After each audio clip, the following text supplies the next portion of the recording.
Now here's a controversial read. I just recently came across this author online.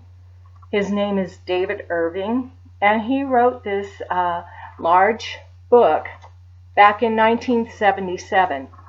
It's called Hitler's War. Let's see, do I have it right?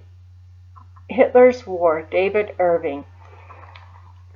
He brings out different points because his writings all come from other people's writings who were around Hitler during the war, who spent time with him, who were his generals, secretaries. Now, not everybody left records behind, but so much of what we see about Hitler is the same and runs along the same line.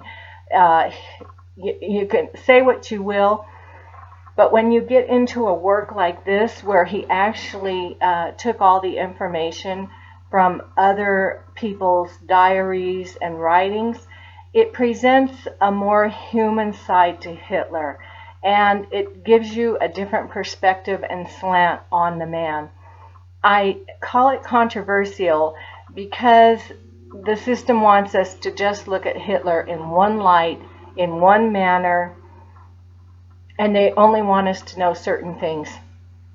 I've seen works of nonfiction on Hitler that were actually taken from documentary movies, for TNT and the History Channel and things like that. Not all works of nonfiction are equal. It always pays to go to the back and take a look at the references and where they're getting their material from. Now, this book has at least, I'd say, almost a half an inch in the back of reference, bibliography, sources, notes, and all of that. And sometimes that is worth just go through it and read what the author has put, because you'll pick up information there that isn't necessarily included in books. It's different book to book. But I wanted to bring this to light because, you always wonder about people like Hitler and how much truth are we getting? How much? I mean, there have always been tyrants in history, and what they do isn't right.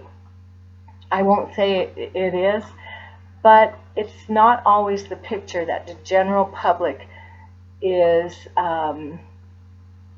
the way it is presented. So sometimes it's worth it to read something a little bit different, to know more about the man on a personal level. Just as I got older, every once in a while Hitler would come up on TV. He's pretty much disappearing now. But I thought to myself, what a strain to be running a war into your midlife, into your 50s like that. And they made him out crazy, and the way he died in the bunker. But a book like this gives a little bit extra information on it.